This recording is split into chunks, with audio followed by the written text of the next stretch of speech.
ইন্নাল ফুজ্জারা ফি জাহিম। আল্লাহ রাব্বুল আলামিন বলেন, দুনিয়াতে যারা ভালো মানুষ, যারা নেককার, যারা ঈমানদার, যারা মুমিন, আল্লাহ পাক তাদের আত্মাগুলো, তাদের ঠিকানাগুলো কোথায় রাখবেন? আল্লাহ পাক বলেন, ইন্নাল আবরারা লাফি নাঈম। ওই সমস্ত মানুষগুলো নাঈম নামক জান্নাতের মধ্যে বসবাস করবে। এরপরে আল্লাহ রাব্বুল আলামিন বলেন, ওয়া ইন্নাল ফুজ্জারা লাফি জাহিম। আর যে সমস্ত খারাপ আত্মা, কাফের, মুশরিক, বক্কার যারা আছে, এদের আত্মাগুলো ফুজ্জার নামক জায়গার মধ্যে রাখা হবে। এটা জান্নাত নয়, জাহান্নাম হবে। শেষ ফয়সালা যেদিন হয়ে যাবে কিয়ামতের ময়দানে, ওই দিন আপনার শেষ বাড়ি জান্নাতে হবে, না হয় কোথায়? জান্নাতে হবে। তো দুনিয়াতে এত নিয়ামত খাইতেছি আমরা, খেয়ে যদি আল্লাহর নাফরমানি করি, যেমন সূরা রহমানের মধ্যে আল্লাহ তাআলা বলেছেন, ফাবিআইয়ি আলাই রাব্বিকুমা তুকাজ্জিবান। তোমরা আল্লাহর কোন কোন নিয়ামতকে অস্বীকার করবে? আল্লাহ দুনিয়াতে যতগুলো নিয়ামত দিয়েছে, এই নিয়ামতকে অস্বীকার করার কোনো রাস্তা আছে? কোনো রাস্তা নেই। ফাবিআইয়ি আলাই রাব্বিকুমা তুকাজ্জিবান।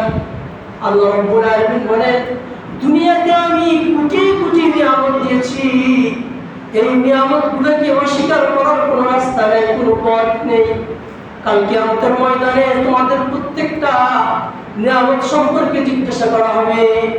প্রত্যেকটা নিয়ামত সম্পর্কে তোমাদেরকে জিজ্ঞাসা করা হবে। নিয়ামতের যদি তোমরা কি করতে না পারো, জবাব দিতে না পারো, আমি আল্লাহর নিয়ামত খেয়েছি পৃথিবীতে, আমি আল্লাহর ইবাদত করো নাই, আমি আল্লাহর ভালো কাজ করো নাই, খারাপ কাজ করেছ, এই জন্য তোমাদেরকে নিয়ামত সম্পর্কে জিজ্ঞাসা করা হবে। সূরা তাকাসুরের মধ্যে আল্লাহ কি বলেছেন? নিয়ামত সম্পর্কে জিজ্ঞাসা করা হবে। সুম্মা লাতুসআলুন্না ইয়াওমাইযিন আনিন নাঈম। আল্লাহ পাক বলেন যে অথবা সমস্ত মানুষদেরকে জিজ্ঞাসা করা হবে তার নিয়ামত সম্পর্কে, তাকে যে নিয়ামত দিয়েছি, এই নিয়ামতের কতটুকু হক, কতটুকু কদর সে করেছে, আমি আল্লাহর দরবারে কতটুকু নিয়ামতের হক আদায় করেছে। যদি এই নিয়ামতের হক আদায় করতে না পারে, যদি অস্বীকৃতি জানায়, তাহলে তার জন্য আমি রেখেছি কঠিন আযাবের ব্যবস্থা। শুকরিয়া নিয়ামত নিয়ামতাক আরযুকুনাদ, কুফরে নিয়ামত নিয়ামত তাতবিরুকুনাদ।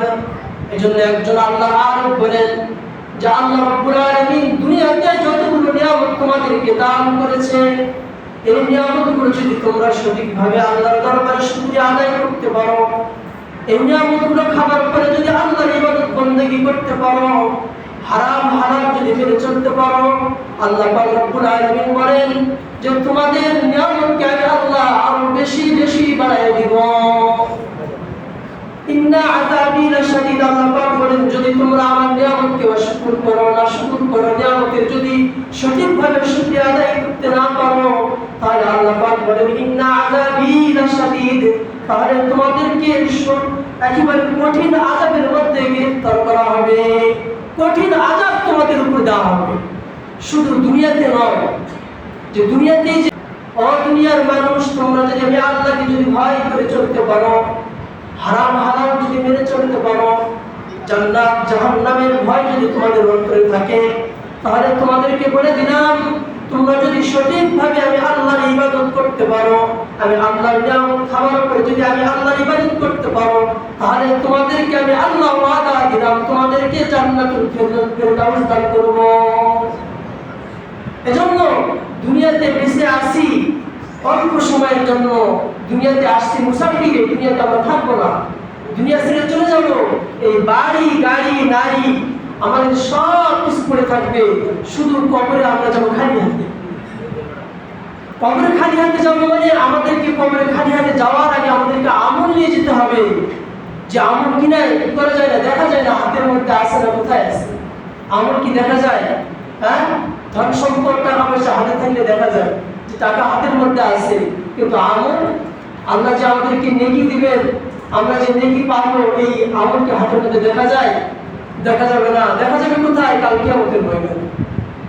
কাল কিয়ামতের ময়দানে আপনার আমার নেকি এবং বদি সব কিছু দেখানো হবে। বলা হবে, এই যে তুমি দুনিয়াতে যা কিছু আমল করেছো তোমার হাতের মধ্যে নাও, তোমার ফয়সালা কোথায়? জান্নাতে। এই যে তুমি যা কিছু আমল করেছো, বদি খারাপ কাজ সব কিছু তোমার হাতে দিলাম, এগুলো নিয়ে তুমি চলে যাও কোথায়? জাহান্নামে চলে যাও।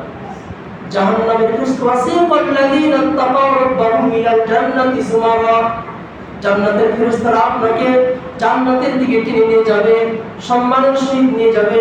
আর যে সমস্ত মানুষগুলো জাহান্নামে নেবে তাদেরকে জাহান্নামের ফেরেশতারা গলার মধ্যে শিকল লাগাবে, পায়ের মধ্যে বেড়ি লাগাবে, এরপরে টানে হিসড়ে বেইজ্জতি করে জাহান্নামের মধ্যে নিয়ে যেতে হবে। وسيق الذين اتقوا ربهم إلى الجنة زمرا حتى إذا جاءوها وفتحت أبوابها وقال لهم خزنتها سلام।